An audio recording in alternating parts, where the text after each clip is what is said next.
Mokuom jodolo e kaunti ya Migori opogore paro kod jodolo wetegi masayo jatend piny Kenya William Ruto ni tich otamo. Jodologo mag kanisa mar The Power in the Blood of Jesus Christ Gospel kautelnegi kod Bishop George Odera wacho ni kanisa onego bedni tiyo tije malamo ne piny kendo ok ber ka gidonjore kod jotelo.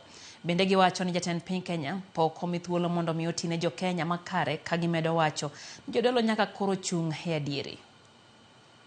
Kaka kanisa wan wa support rais, wachung' gi rais, jodolo bende mag Nyasaye bende wan go, to weche mawuok e dhowa nyaka walosi mondo wuog weche mabeyo magero. Lep tin to lep nyalo wang'o piny te. Koro miyo jodolo koningo lewa bed gi weche makier to lewa oningo bed gi weche manie muma mondiki. Jaduong' William Ruto ma president marwa, jopiny ema pok owene thuolo gidiye mondo emomiyo pod gineno ni ok oti.